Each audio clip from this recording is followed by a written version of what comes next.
Salut à toi Lulus depuis le Japon, bienvenue dans cette nouvelle capsule de Commandant R.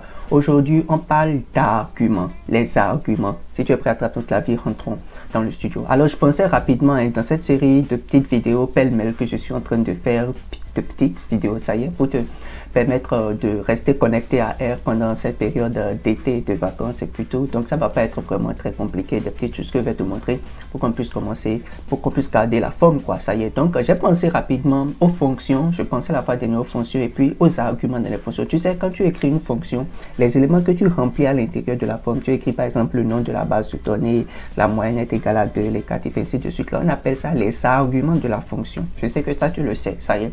Maintenant, il y a des fonctions qui ont plein d'arguments, il y a d'autres fonctions qui ont que peu d'arguments, ça y est. Comment tu fais pour savoir quels sont les arguments qu'il y a dans la fonction de façon générale et quels sont lesquels choisir pour pouvoir atteindre ton objectif de façon très efficace? Ça y est, c'est la petite information que je voudrais t'apporter dans cette capsule. Alors, il y a plusieurs façons de le faire. Il y a plusieurs façons de le faire. Si tu ne t'es pas abonné déjà, avant même qu'on y aille, je te dis, abonne-toi et puis clique là, mets-moi un pouce bleu sur cette capsule. J'aime vraiment ça, quoi. Ça me fait du bien.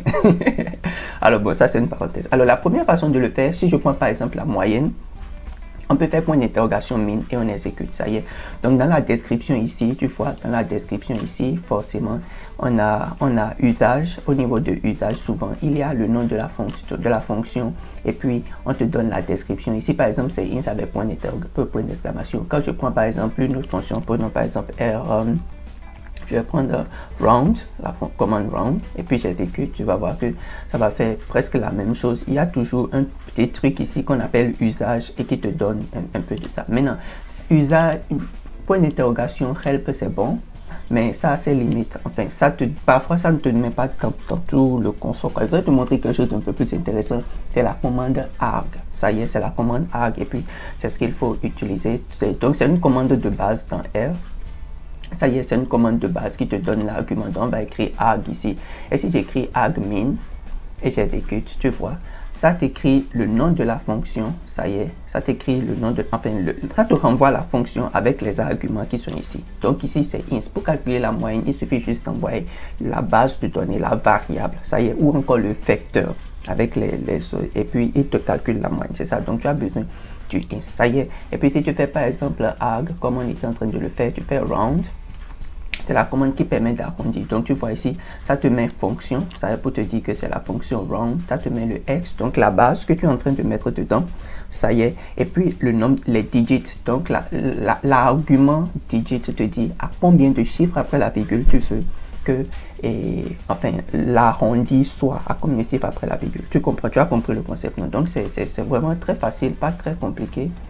On peut faire arg, je sais pas, je vais prendre rnorm pour générer des nombres aléatoires qui sont normalement distribués. Donc, il te dit de mettre ici n, le nombre de nombres aléatoires que tu veux, la moyenne, de définir la moyenne par défaut, c'est 0. Donc, quand il y a un chiffre déjà là, c'est le défaut, ça. Ça veut dire que si tu ne saisis rien, c'est ce qu'il va prendre par défaut.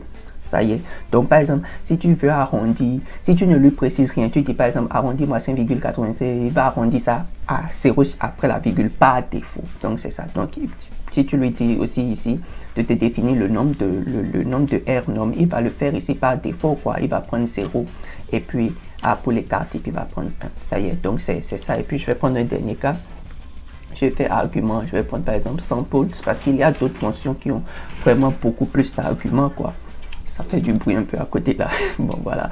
Donc, c'est ça. Tu vas voir qu'il y a ici int, il y a la taille, replace, et puis ainsi de suite, la probabilité, ainsi de suite. Donc, tu peux donner par exemple le nombre enfin, le vecteur, ça y est, et dans lequel il faut faire du sampling, le size, le nombre d'éléments que tu veux choisir, replace égale false ou true, la probabilité, comment tu veux que ça choisisse, et ainsi de suite. Donc, vraiment, ce que je voudrais te montrer de façon très simple, c'est cette commande-là, la commande args. Tu écris rapidement. Quand tu travailles, tu te dis, mais quels sont les arguments dans ce truc-là? Comment je fais pour gérer ça? Tu ne sais pas, si tu n'as aucune idée, tu utilises rapidement args, tu passes le nom de la fonction, et ça te renvoie, et puis tu regardes, tu dis, ah d'accord, je peux choisir, je peux faire ça pour pouvoir m'en sortir. C'est bon?